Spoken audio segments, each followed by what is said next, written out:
Hello and welcome to Real Talk Tonight. I will be your host for this evening, Henry Patriquin.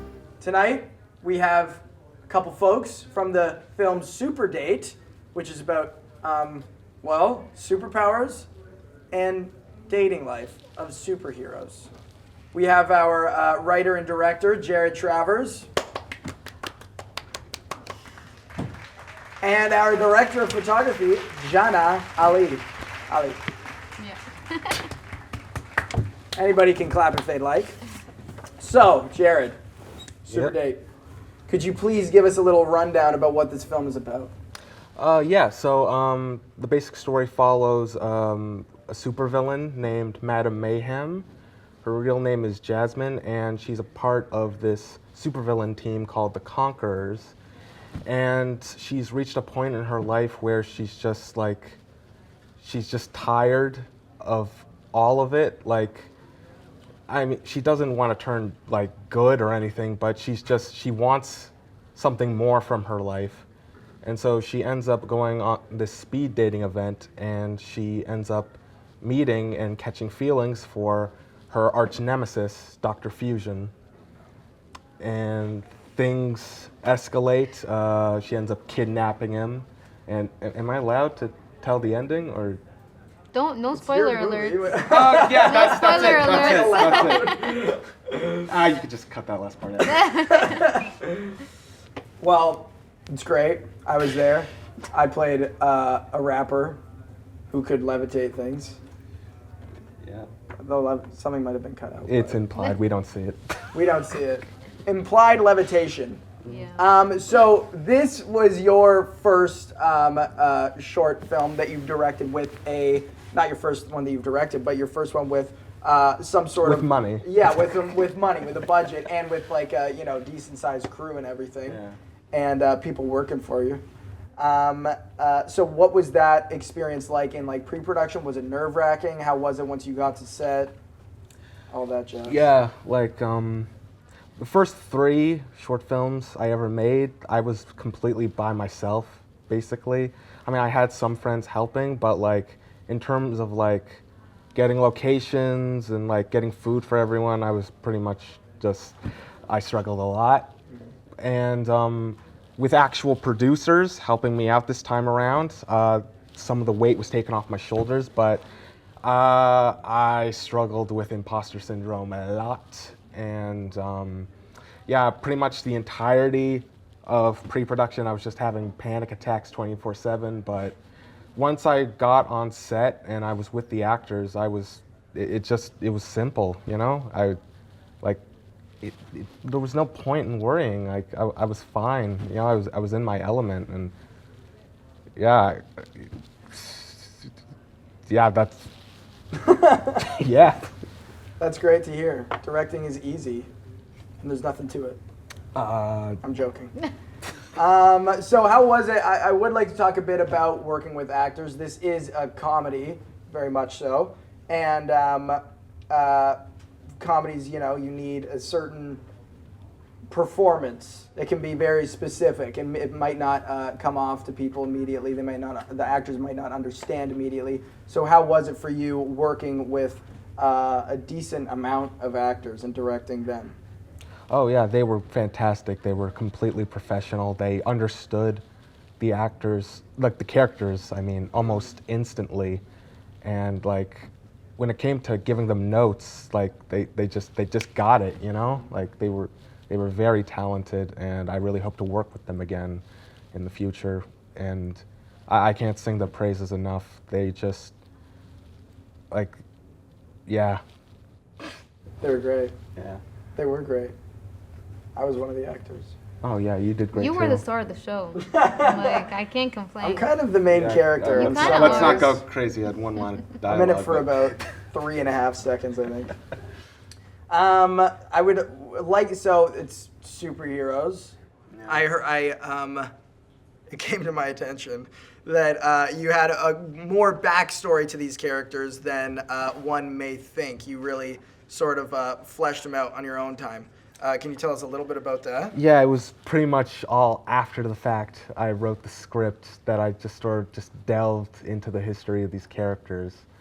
and how their origin stories, how they came to be, like what led them down this path. Jasmine, it doesn't get touched on in the film at all, I think, but Jasmine is actually the second person to take the mantle of Madame Mayhem. Her mother was the original, and she ended up going to prison, and she just sort of took the mantle, and it's really all she knows, and she obviously she didn't have the best childhood since her mother was a supervillain, and for Winter, Dr. Fusion, the one half of Dr. Fusion anyway, he's just his whole life, he's basically just me.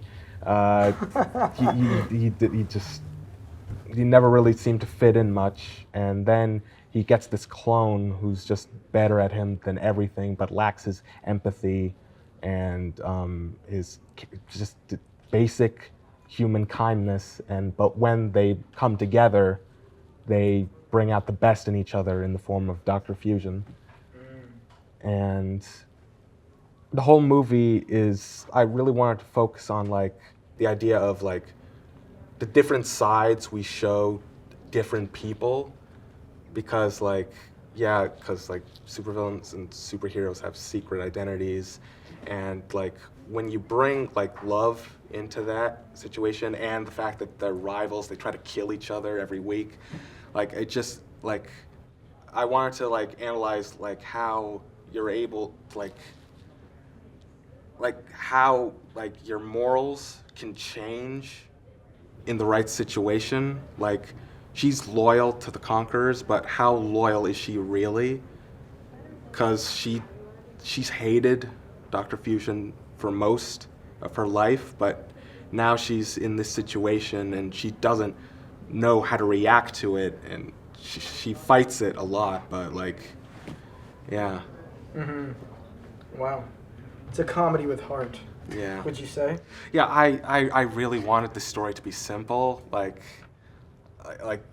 heavy themes can be taxing for both like the writer and the audience, and sometimes I just want to I can't help it, honestly. Like, you know, I start off with something simple, then I just start getting ideas, and like this I won't get into it much, but I'm working on this horror film right now. I'm writing this, and it was just supposed to be this stupid like he goes to like a summer camp, tries to hook up with his crush, and he ends up becoming a monster. It was simple, it was fun, I was just having fun, but then I started injecting like themes of racism and like misogyny into it, and like it just became this whole other thing. Well, that's good. And in Super Date, like it, you know, like you said, there's a lot of sort of deeper themes to it, but there's also a lot of jokes to lighten the mood a bit. So I think it's a what? Yeah. It is. Sometimes I forget it's a comedy. I know the way you talk about it. You're talking about it like it's The Notebook. Jesus. There's lots of jokes, and it's great. And I think that's a good thing that you build all this, you know, in the background of it all, and that you get deep into it. I think it's beautiful, Jared. So Jannah. Yeah. The director of photography. Yes, I am. You mainly, before this especially, worked mainly with in the dramatic space, not as much comedy. So I would like to know a bit about your preparation for this, your vision with this, and you know, taking a comedic perspective on it. What was your perspective on it? That is very true. I think this is the only comedy that I've done. I'm a very drama thriller kind of girl. I love it. Actually, when I first read the script, I didn't like fully grasp that it was a comedy. I was fully like, oh my god, Marvel! Like, where you're going, Marvel, Okay. Amazing. But then the more I read it, the more like I started to kind of nitpick on everything. I realized that it was actually a comedy. And when we had me and like Jared's first meeting, I was like, yeah, we're going like Marvel theme. He's like, Jannah, it's a comedy. I'm like, oh, so like Deadpool. He's like, Jannah, it's like comedy. I'm like, okay. So yeah, definitely is very challenging, not gonna lie.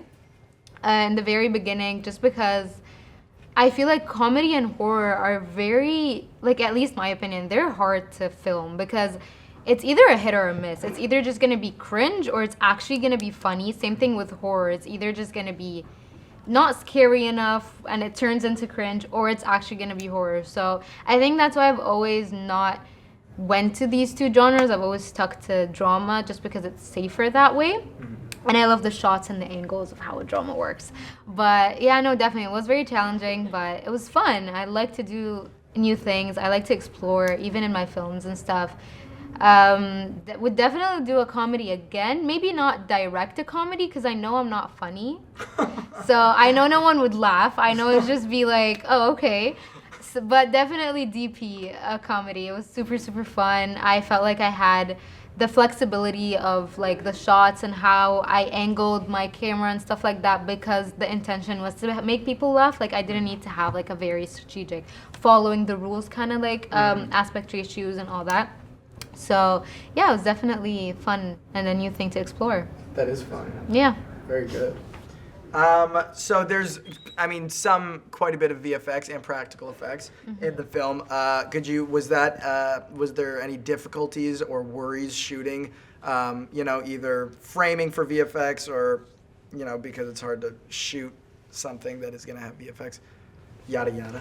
But I definitely had VFX in mind all throughout my production and pre-production. We had Ryle on set the whole time. Me and Ryle were very, very close on production. I would always like ask him and take his, because Ryle is the VFX supervisor. Yeah, sorry, I didn't say that. Good. But he's the VFX supervisor, and yeah, I always had him on the sidelines, always asking him questions. Do you want this? Do you want that? Just because obviously I have so much going on in my head. So having someone that's strictly focusing on like his work, that really did help. I think the one main challenging shot was the split shot. It usually shouldn't be hard, but since we were very, very tight on schedule and time, and the same character had to change costumes. So we had to do that one shot where him like on that angle of the screen, film it, and then go to a different shot, different angle, change the lighting, change everything, memorize where everything was in the beginning. And then when he changed costume, we go back to the same shot, same angle. So we had to like tape the floors, tape the lights, tape everything just to make sure it's like identical to where we left off. So that was definitely, I think, the most challenging one. Other than that, all the VFX shots weren't as difficult to shoot just because, again, I had Ryle to help out and like kind of focus on that. But yeah. It was fun. It was fun. A little bit challenging, but fun. No, yeah, it sounds challenging. Having to remember the exact spot you were in to get that split shot, that must have been tense. That is very true. Especially that we had a lot of lights going on. We had like him positioned. Like it was just so much going on, but it was worth it. I feel like I did learn a lot from that experience, definitely. Yeah. Very nice. It sounds like a lovely experience. Yes, it was. It was hectic, but it was lovely. Done? Okay, that's all our time tonight, folks. Yeah. I thank you very much for being here, and I thank you for watching tonight's episode of Real Talk Tonight with Jannah and Jared from Super Date. You can watch this film on April 16th at Hot Dogs Ted Rogers Cinema, along with all the other capstones and PSAs that will be screened that night. Go get your tickets now. Come see it. Come see these two. Bring them flowers. Give them money. I could actually use some money. Jared wants money. Me too. We'll put GoFundMes for them. Thank you very much and good night.